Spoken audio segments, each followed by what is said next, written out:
आज का पहला क्वेश्चन आपके सामने है, भारत देश में वायु परिवहन की शुरुआत कब हुई थी? भारत देश में कुल कितनी कंपनियां हैं? 1947 से पहले कितनी कंपनी हुआ करती थी वायु परिवहन क्षेत्र में काम करने वाली? और वायु परिवहन का राष्ट्रीयकरण कब हुआ था? भारत देश में 2024 में वायु क्षेत्र में, हवाई जहाज क्षेत्र में कौन सी कंपनी काम करने लगी है और कुल कितनी कंपनी 2024 में वायु क्षेत्र में काम कर रही है? आइए समझते हैं हम लोग एयर ट्रांसपोर्टेशन के बारे में। ध्यान देना होगा, यहाँ पर ये मध्य प्रदेश है, ये उत्तर प्रदेश। उत्तर प्रदेश में ध्यान देना होगा आपको, ये है इलाहाबाद और इलाहाबाद से नैनी, ये इलाहाबाद है। इलाहाबाद से नैनी के बीच में 1911 में पहली बार वायु परिवहन की शुरुआत हुई थी। एयर ट्रांसपोर्टेशन, वायु सेवा अलग होता है, वायुसेना। वायुसेना की शुरुआत कब हुई है? तो वायु सेना है, इसकी शुरुआत हुई है 8 अक्टूबर 1932 को।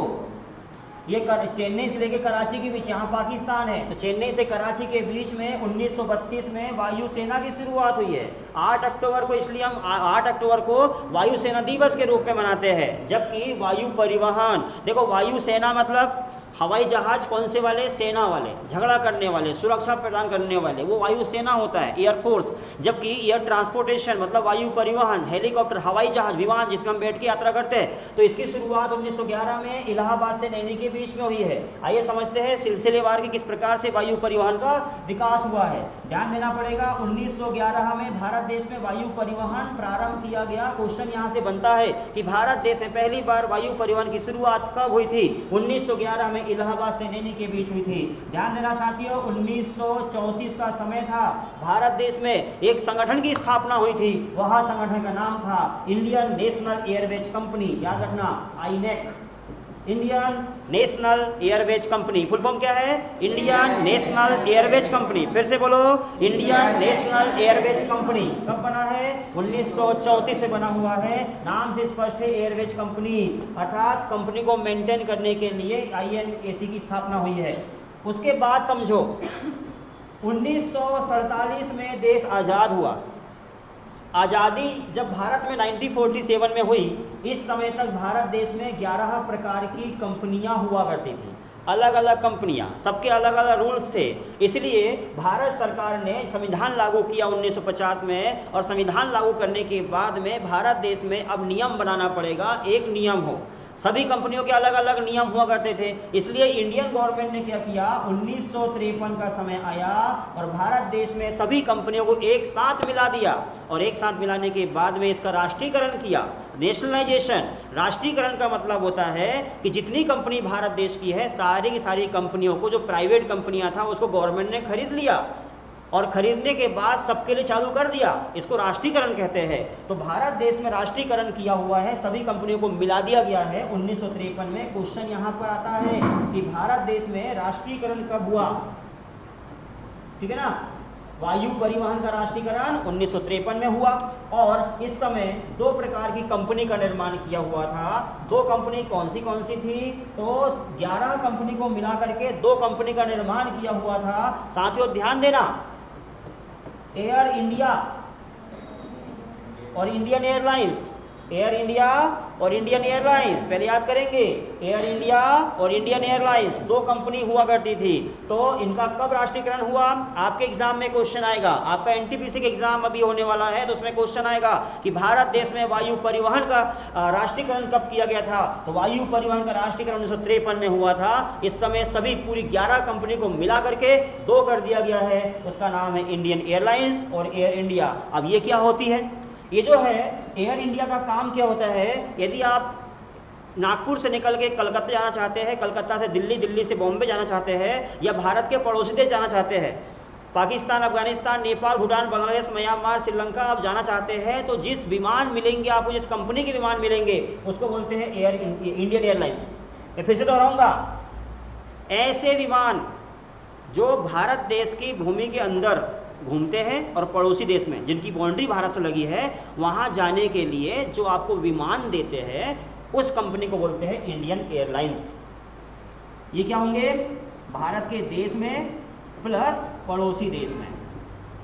लेकिन आपको पड़ोसी देश के अलावा, जैसे भारत के पड़ोसी कौन सा है, पाकिस्तान है, यहाँ नेपाल है, भूटान है, बांग्लादेश, श्रीलंका, म्यांमार, यहाँ जाना है, यहाँ जाने के लिए कौन सी विमान मिलेंगे, इंडियन एयरलाइंस की विमान मिलेंगे। जबकि आपको जाना है दूर, कहाँ, America, Australia, New Zealand, Fiji, Norway, दूर जाना है, तो जिस कंपनी के विमान मिलेंगे उसको बोलते हैं एयर इंडिया।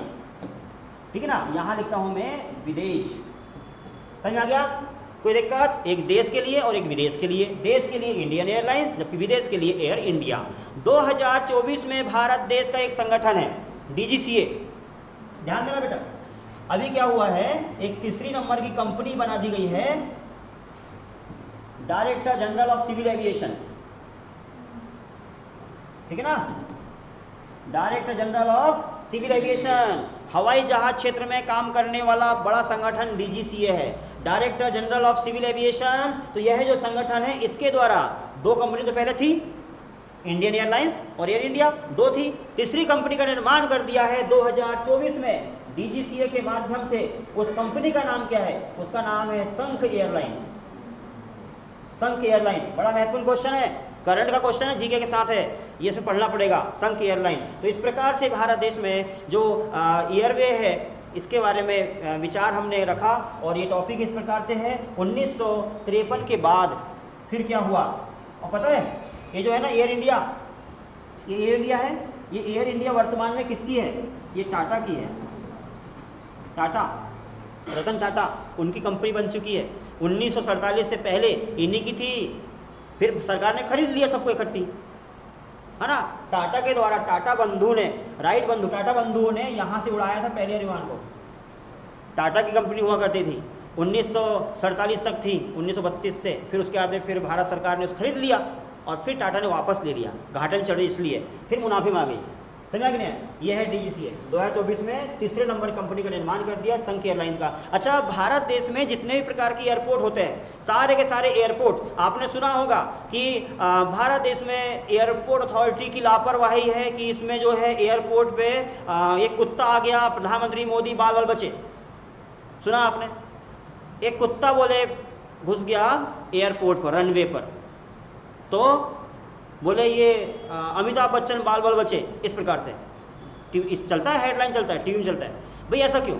क्या होता है, एक संगठन है, उसका नाम है airport authority of India. Airport क्षेत्र में स्पेशल काम करता है। इसकी स्थापना 1994 में हुई है, 95 में काम करना शुरू किया है एयरपोर्ट अथॉरिटी ऑफ इंडिया।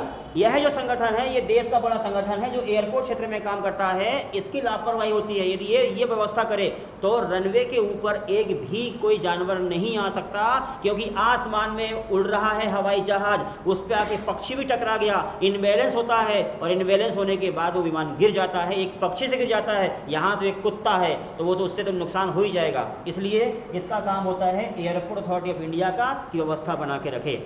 समझ कि नहीं आया? तो ये था आपके सामने एयर ट्रांसपोर्टेशन के बारे में जानकारी।